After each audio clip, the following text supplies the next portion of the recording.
سؤال هنبدأ بيه الحلقة، بس أنا عايز أهم حاجة إن حضراتكم تتعاملوا معاه على إن أنا مشجع وتاخدوا رأيي على أنه ليس له قيمة، بس تناقش معايا فنيا عادي، ما تدخلش تشتمني جميل، بس أنا بتكلم والله والله والله للحفاظ على النادي الأهلي وحبنا الشديد جدا للنادي الأهلي. هل النادي الأهلي كان محتاج صفقات سوبر وميركاتو رائع بقوة هامر عشان يقدر يكسر انبي ويفوز عليها؟ السؤال ده حضرات هنتكلم فيه على اعتبار ان فعليا النادي الاهلي محتاج صفقات ولازم تدعيمات ولازم كل حاجة، محدش يختلف على هذا الكلام. ولكن قبل ما اتكلم في الصفقات مهم جدا ان انا اتكلم في العمود الفقري للنادي الاهلي. اولا النادي الاهلي كان بيحافظ على لاعبينه الاشداء، وكان بيتعامل مع العمود الفقري ان لاعبين من كوكب تاني. ايه هما؟ زي اي فريق خلقه ربنا، لازم يكونوا عقلية، لازم يكونوا بيلعبوا بعقولهم، لازم يكونوا مش عضلات لكن عقل، وده شيء طبيعي جدا شفتوه قبل كده مع العمود الفقري بداية من مركز 3 و4 لحد مركز 6 لحد مركز 10، وهم طبعا موجودين في النادي الأهلي من زمن الزمن، وانتوا عارفين زي هاني رمزي بداية في مركز 3 أو 4 في العمود الفقري. انتوا شفتوا الراجل ده عضلات؟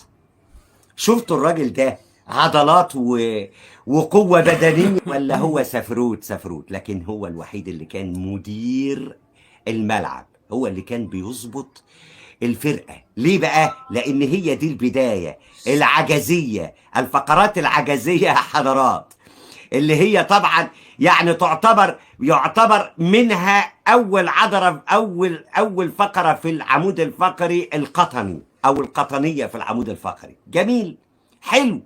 ودخلت على كمان منتصف الملعب، ده معروف العمود الفقري هو ايه؟ هو الأهلي، صح ولا مش صح؟ صح.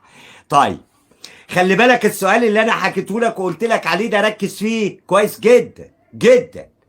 حلو. لحد مركز 6 طبعا شيء طبيعي جدا، انت كنت بتسمع وتشوف يقول لك الاهلي والتحضير من نصف الملعب والتحضير من بداية الملعب، يعني تحضير بطيء، فما فيش زي ما انت عارف يعني. لحد مركز 10 اللي كان فيه لاعبين عقلانيين بشكل غير طبيعي في صناعة اللعب يا سادة. وانتوا شفتوا المركز ده في النادي الاهلي قبل. طب يا عمي انت بتتكلم كده يعني بتقول ان النادي الاهلي مش محتاج صفقات. لا، انا ما اقصدش، انا اقصد انك انت كنت محتاج فعلا انك انت تفوز على باتشوكا مثلا يعني بالسكواد، ولا انت خدت مباراة عدلت فيها واتغلبت بضربات الجزاء؟ يعني كنت قاب قوسين او ادنى من انك انت استحوذت على المباراة وكنت تقدر تكسر الدنيا وتجيب اهداف كل حاجة كانت معاك امكانيات غير عادية وغير طبيعية، ووصلت اكتر منهم للمرمى وعملت ابداعات غير عادية وغير مسبوقة، لكن انت ما فزتش. ليه؟ لان اصلا ما فيش العمود الفقري اللي بيضم لاعبين بالعقل، بيلعبوا بعقلهم يا حضرات، بيلعبوا بعقلهم مش بيلعبوا بالعضلات. وانتوا شفتوا انتصارات قبل للنادي الاهلي كتير. حلو يا عم. طب ايه يا عم اللي بيحصل؟ اقول اللاعبين دول هم اعظم سكواد، يعني سكواد تاريخي يا سادة في مصر كلها، وهم قوام المنتخب حقيقة. سيبك تشيل المحترفين، مش هتحط غير هم دول بتوع لاعبي النادي الاهلي. حلو. طيب ايه اللي عمل كده في الفريق؟ اللي عمل كده في الفريق اركز معايا، غياب الامان، عدم شعور اللاعب بالامان. يعني اللاعب بينزل مباراة يتألق فيها يلاقي نفسه على الدكة تاني يوم او تاني مباراة انت فاهم؟ اللاعب بيطلع من بيته على التدريبات بيقول قال انا لو بذلت اعظم مجهود في الكون في التدريبات عملت هل الفعل هلعب ولا مش هلعب. اللاعب ما عارف ان هو ممكن يخوض التدريبات ويجي عند التشكيل ويقول لك انا مش عارف طب انا هلعب النهارده ولا مش هلعب، حتى لو تألق في المباراه. ده الكلام ده انتوا ما شفتوهوش قبل كده انتوا شفتوا قبل كده؟ لا انتوا شفتوش قبل كده ده خالص نهائيا. اللاعب لم يشعر بالامان، ما يعرفش ان هو هيلعب ولا مش هيلعب، هيمشي من النادي ولا مش هيمشي، هيطلع اعاره يطلعوه ولا ما يطلعوهوش، هو هيطلب ولا ما يطلبش. طب هي والله العظيم انت متخيل انت؟ طيب هل ده حضرات معلش يعني انا عارف، انا عارف والله العظيم انا ما انا بقول بس بتزعلوا مني، بتزعلوا مني على إدارة النادي الأهلي إنها تعالج هذا الموضوع. طب هتعالجه إزاي؟ هتعالجه بإن هتجيب كابتن حلواني قدام الكل. أنا هقول لك قبل كابتن حلواني طلع فيصل زيدان وقال إيه؟ قال لك مش عايزين نحمل كولر كل حاجة. حلو قال إيه؟ إحنا عارفين إن كولر هو اللي بيحط التشكيل، هو اللي بيحط الإمكانيات، هو اللي بيحط التغييرات، والله هو الطريقه بتاعت اللعب. طب ما هو يا عم انت قلت بس مش عايزين نحمله كل حاجه. انت عايز تقنعني يا عم فيصل ان هو اللي بيحط دول وهم دول كل المشكله اللي عند كل. هي صح ولا مش صح؟ فاحنا عوده كابتن حلواني، وركز، عايزك تركز كويس جدا جدا في هذا الموضوع. تيجي تقول لي ده الراجل ده تافه، اقول لك يا عم ركز معاه للاخر. مين عارف يمكن انا صح، انا مش غلط، انا غلط، انا اغلط واحد، انا اسوأ واحد في التاريخ كله، انا سيء جدا ماشي. بس خد كلامي على محمل الجد مرة وشوف وجهة نظري يا عم. مين اللي بيحط التشكيل؟ كولر. كان التشكيل ده في المباريات كلها في اخر 10 مباريات كان صح، حتى المباراه اللي احنا فزنا عليها. طيب هل انت سكوادك كان اقل واضعف من نادي الزمالك اللي فاز عليك بجوميز مرتين او التالت مره انت فزت بيها بضربات الجزاء؟ مين المتسبب في ده؟ المتسبب في ده ان هو احنا بنحافظ على الحلواني. اسمع الحلواني يا حضرات.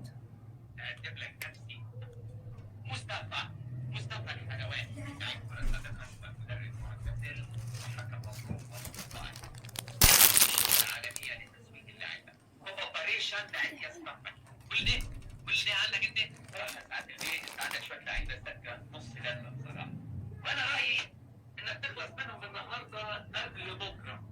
انا راجل انجليزي في معاملاتي، حسيتي وشرفك. انا الحلواني متى اضع العمامه تعرفوني. الحلواني لما يوعد انا هحقق له كل النقوه الكرويه بسبيل العزه والكرامه الكرويه.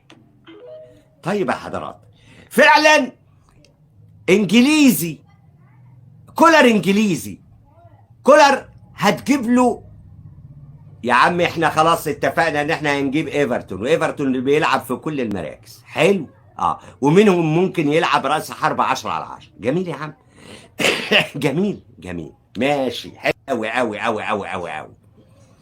وكمان انك انت بتخلص في بو نجاح عشان يجي بو نجاح. بو نجاح هتقعده احتياطي. هل انت تفتكر ان ايفرتون كولر هيجيبه لك عشان يقعده لك بديلا عن وسام ابو علي؟ طب سيب من ده، ما هيلعبوا جناح يا عم. ماشي يا عم، ماشي يا عم، بدل يا عم تاو. طب يا عم بو نجاح، هل انت تفتكر ان بو نجاح حتى انت قناعتك انت كاداره النادي الاهلي هيجي بديلا عن وسام ابو علي؟ طب هو ماله وسام ابو علي؟ هو المهاجم التاريخي للنادي الاهلي مستقبلا، وانا بقول لك الكلام ده. بس لابد من ان وسام ابو علي يقعد احتياط لبو نجاح، حتى لو بو نجاح وبدليل ان موديست جه. كل قناعات جماهير النادي الاهلي واداره النادي الاهلي والعفاريت الزرقاء اللي جايه بنقول عليها هم ظلال النادي الاهلي كلهم اقروا ان الراجل ده ما ينفعش يلعب كوره في النادي الاهلي ولا بحجم النادي الاهلي، وحرام. صح ولا مش صح؟ انا بقى ما بغلطش. احنا معانا يا حضرات، والله والله والله معانا كابتن حلواني، والله اخلص من الفريق كله. والله العظيم يا حضرات اللاعبين وعدم احساسهم بالامان في كل المباريات تحت بند التدوير، ليس تدوير تعاليم فايلر وانما مدرسة كولر. طب نعمل ايه؟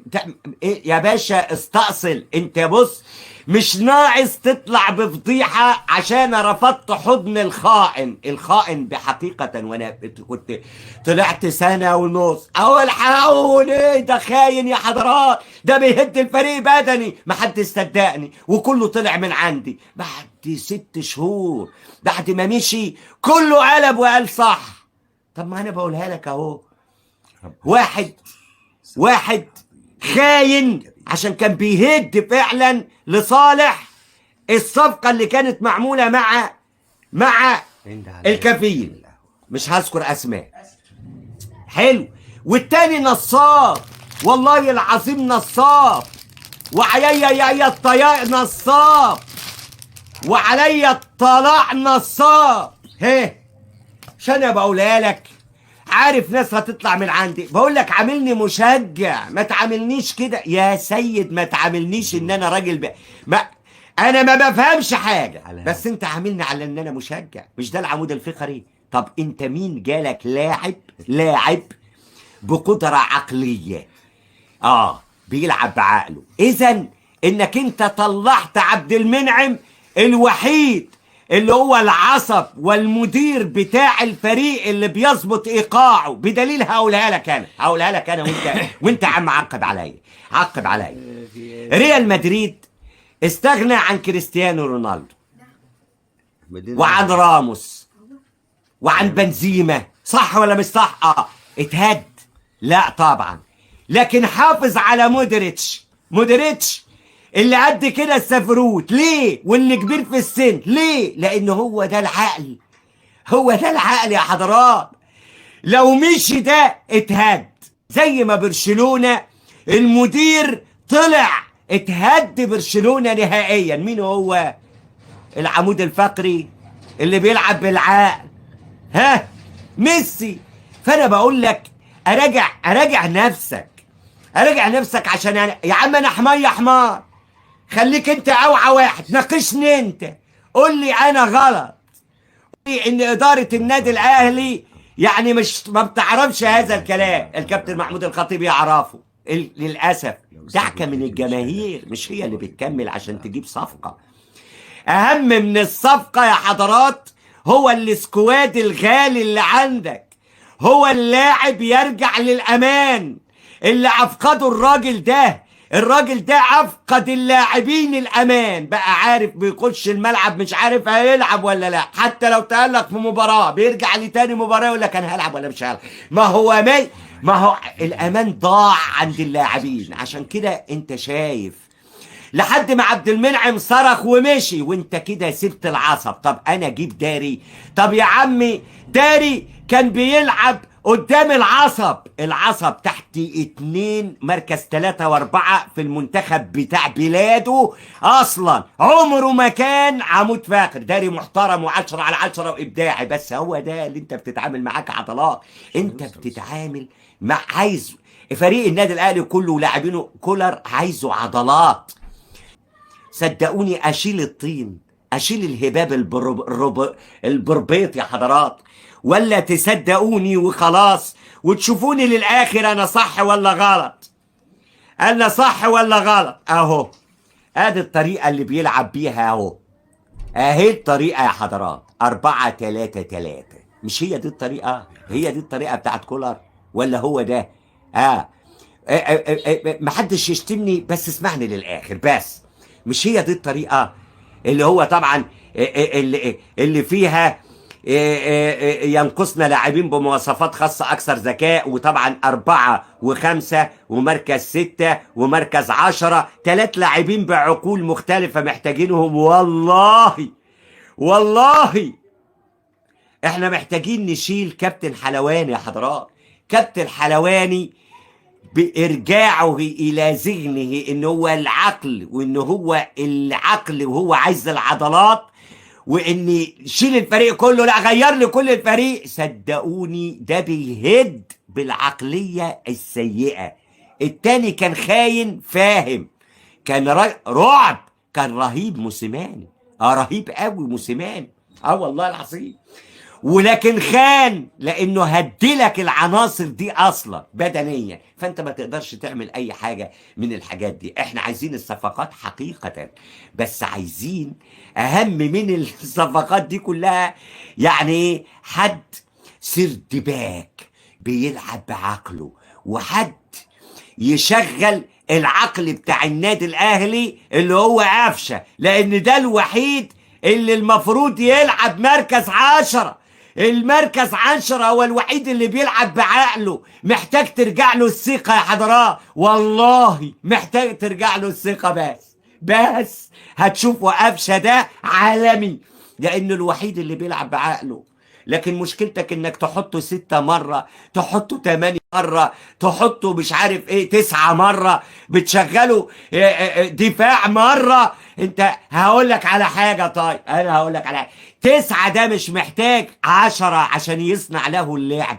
طب انت لما تيجي، وده اللي حصل في مباراة انبي، لما تيجي تطلع وسام ابو علي من الصندوق وترجعه عشان يستلم من الملعب، طب ما انت كده جرأت الرباعي بتاع خط الدفاع انه يتحول لهجومي ويطلع يتحط في نصف الملعب بتاعه، انما هو قاعد في الصندوق ما يطلعش ويبقى حر. صدقني كله هيخاف يطلع عشان وسام ورا.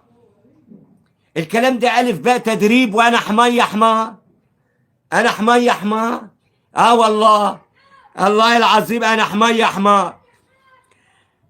ارجع لكل المؤتمرات الصحفية الكولر عقب كل المباريات التي تم انتكاسة النادي الاهلي فيها كلها، بيروح يرجع يحط اللاعبين في مواجهة الجماهير.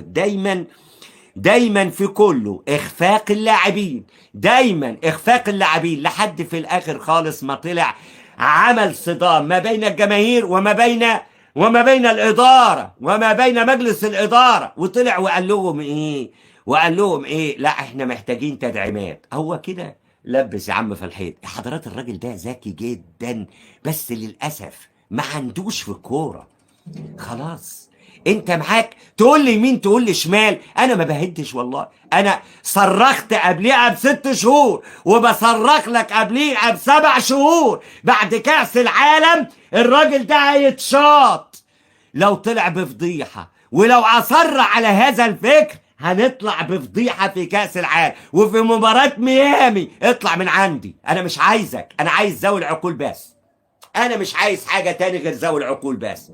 ولله الامر من قبل ومن بعد، وعلي وعلى اعدائي. ايفرتون مش على اعتاب النادي الاهلي، ايفرتون جاي النادي الاهلي مش عشان هو الدنيا كلها والعالم كله لا، اداره النادي الاهلي حطت الحجر الاخير او المسمار الاخير في نعش كولر. تقول لي ازاي؟ اقول لك والله العظيم ارجعت هذا الموضوع جملة وتفصيلة بتاع ايفرتون الى الوكيل بتاعه، وانا حكيت لك قبل كده، قلت لك الراجل ده يفضل وراك لحد ما تقول له ماشي يا عم، ارفع واقوم بال10 ان انا هجيب لك اللي انت عايزه، وهمشيك كسمسار، وهمشيك كمستفيد وكمستثمر ليس مدرب، وهجيب الوكيل بتاعك يجيب لي ده زي ما جاب موديس، وهجيبه لك. الراجل عنده قدرات غير عادية، محترم 100 بينفع، وذكائه الخارق. هو حط مسمار في نعشه والله.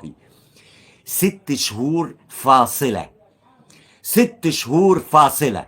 ماشي مش عايز اتكلم تاني في هذا الموضوع. اضرب اللايك المتين عشان دخل الناس عندنا، وهغير الموضوع وما تطلعش من عندي. صدام حاد وحقيقي، والقدر هو اللي حطه. والراجل ده اللي هو التوأم وحسام حسن بيستندوا الى اللائحه. انت يا اهل استندت للائحه، ما رضيتش تديني اللاعبين، لا انا بقى بقول لك هاخد اللاعبين غصب عنك. عشان كده انا بقول لك ان المفاهيم في كره القدم كلها ما بين القارات وما بين الفيفا والعالم والكاف كله مفاهيم واحده، وكلهم اساسا مش عارفين من ضغط المباريات ومن ضغط البطولات يحطوا حاجه صح. هنا كاس العالم اللي هيبدا يوم 14. جميل جميل، والمباراه الاسمى والاكبر والاعظم، والنادي الاهلي لازم يمشي عشان الساعه البيولوجيه، لازم يمشي قبلها باسبوع الى امريكا. هي كده يعني قبلها يعني يوم 7، مش هي كده ولا كده؟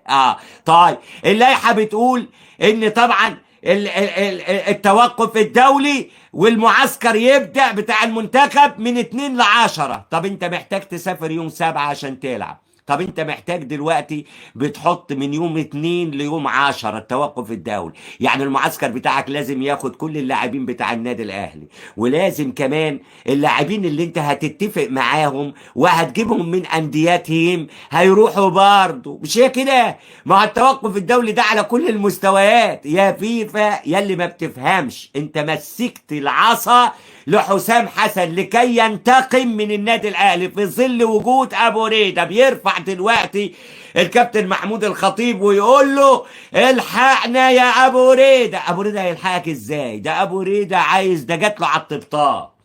هو انت ناقص تطلع الجماهير الزمالك تنقلب على نادي الزمالك مرة تانية، تخرب الدنيا كلها، تبوظ الدنيا كلها تاني. النادي الاهلي يخترق الحاجز الامني في المباريات كلها بتاع كاس العالم ويطلع بعد ما يهزم ميسي ويعمل احلى بطز في البطولة بعد مباراة الافتتاح. اكسر اهزم بس في مباراة الافتتاح، اهزم ميسي، محدش هيقدر يفتح بقه ولا يقول لك فريق ضعيف. والله مش هيقدروا يتكلموا ولا يقول لك بطولة شرفية. ما انا بكلمك في دي. ده هو ابو رضا الزملكاوي عايز الجماهير تبقى ممنونة منه، هيجي يعمل حاجة. كان عمل حاجة في الخطاب اللي استخبى يا خطيب.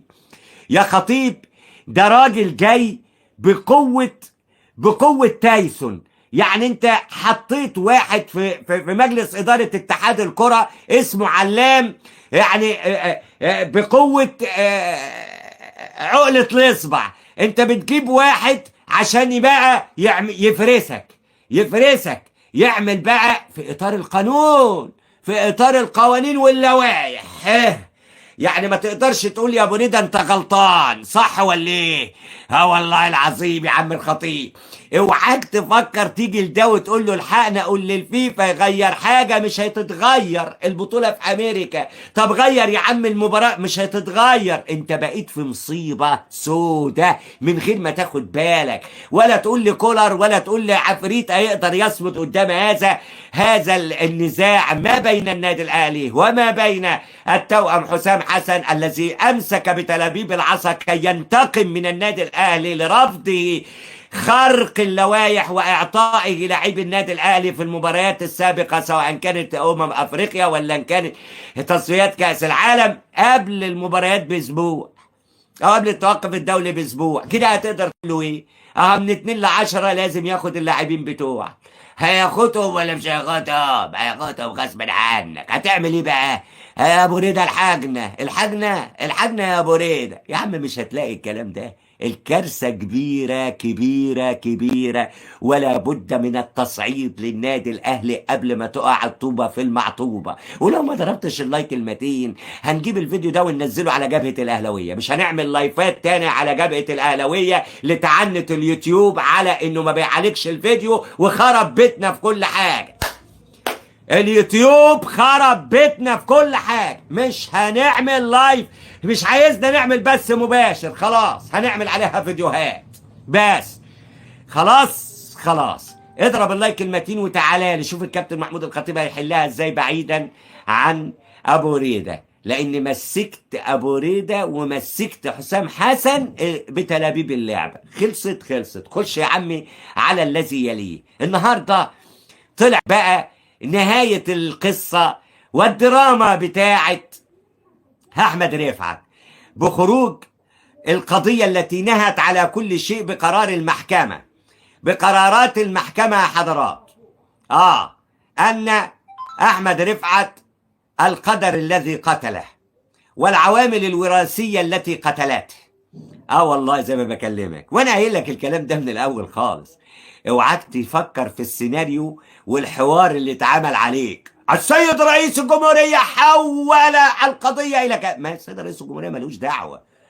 رئيس الجمهورية في حتة تانية بعيدة عن اللعبة دي. إنما أنت تحط السيد رئيس الجمهورية في خانة وحتة وتقول لي عشان تبعد وزير الشباب والرياضة من إن هو خصم، اللي هو ده خصم، وتقول مش وزير الشباب والرياضة اللي حولها. طب ما وزير الشباب والرياضة هو اللي قال لك لجان خاصة من وزارة الشباب والرياضة هي اللي تحكم في هذا الموضوع، هي اللي حولته للنيابة. لكن انت تيجي تقول لي في الاخر خالص دخل بقى سكة الرئيس في الحتة دي وهات الدنيا كلها وشقلبها على يا بيه.